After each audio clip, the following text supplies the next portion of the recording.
జగన్మోహన్ గారిని ఏ రకంగా ఇబ్బంది పెట్టాలనేటువంటిది ఉండేది అనేవాళ్ళు. అది మనం కూడా చూడలేదు, లేకపోతే ఇది లేదు, కానీ ఆ రోజున వచ్చినటువంటి వార్తలు. కానీ ఇవాటి రోజున జగన్మోహన్ రెడ్డి గారి మీద అటువంటి విషయమే రావట్లేదు. ఎప్పుడు వెళ్ళినప్పటికీ కూడా ఆయన రాష్ట్ర విషయాలే మాట్లాడుతున్నారని వస్తుంది తప్ప ఏమీ లేదు. ఇంకోటి వాళ్ళు కూడా మోడీ గారు కానీ, అమిత్ షా గారు కానీ, లేకపోతే ఇంకొక నిర్మలా సీతారామన్ గారు కానీ, వాళ్ళెవరూ కూడా ఈ రాష్ట్రంలో జరుగుతున్నటువంటి పొలిటికల్ ఏవైతే ఉన్నాయో అవి పక్కన పెట్టేస్తే రాష్ట్రానికి సంబంధించినటువంటి ఆర్థిక విషయాలు కానీ మిగతా విషయాల్లో they are cooperating very well. ఈయన కూడాను రాజ్యసభలో కానీ ఎక్కడైనా సరే మనం చూసాం కొన్ని బిల్లులు, చాలా వెరీ ఇంపార్టెంట్ బిల్స్, అవన్నీ కూడా మనం చేసుకోవాలి. ఇప్పుడు ఆ సమయంలో వాళ్ళ యొక్క కేంద్రానికి కూడా సపోర్ట్ చేస్తున్నటువంటిది కూడా మనం చూసాం.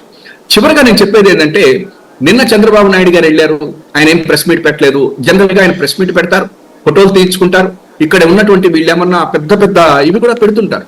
కానీ మరి అదేంటో నాకు అర్థం కాలేదు, కానీ ఏమీ కూడా జరగలేదు.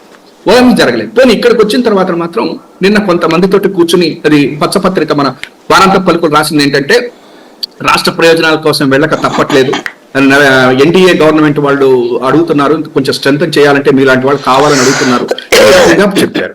అయితే నేనేమంటున్నానంటే, అది ఆయన ఇది మనమేమి ఆయన వెళ్ళొద్దు అని చెప్పట్లేదు, ఉండమని చెప్పట్లేదు, అది వాళ్ళ యొక్క పొలిటికల్ ఇంట్రెస్ట్, దానికి మాకు ఎటువంటి సంబంధము లేదు. కానీ జగన్మోహన్ రెడ్డి గారికి వచ్చేసరికల్లా మాత్రం ఒకటే చెప్తా ఉన్నా, ఇవాటికి చెప్తున్నది ఏంటంటే, definitely we want our state interest, అంతే తప్ప మిగతా ఇంట్రెస్ట్లు ఏమీ లేవు. ఆ రకమైనటువంటిది ఉండదు. అందుకని మనం మొహం చూసాము, ఆయన కారెక్కేశాడు.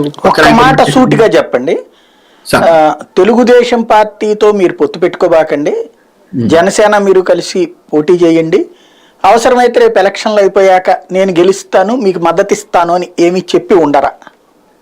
మీరు మంచి ఇది వేశారు సార్. మీరు చూసారో లేదో, ఆ పదాలన్నీ కూడా మాట్లాడేటువంటి వాళ్ళు ఒకళ్ళు ఉన్నారు సార్. దానికి ఇదిగో అదొక్కటే వెంటనే వచ్చింది సార్. Thank you.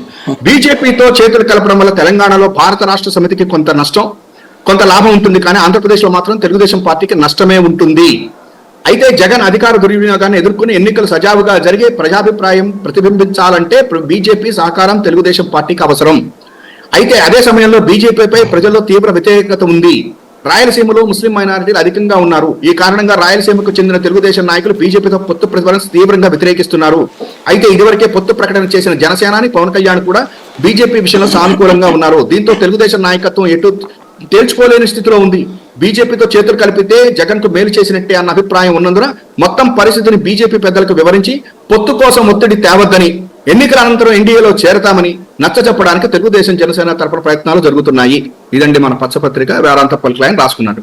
దీన్ని బట్టి వాళ్ళు ఈ రకమైనటువంటి ఒక్కసారి పొత్తులు కావాలంటారు, పొత్తులు వద్దంటారు, బీజేపీతో నష్టం అంటారు. మొన్న ఒక ఆయన రాసేశారు అనుకుంటా కదా.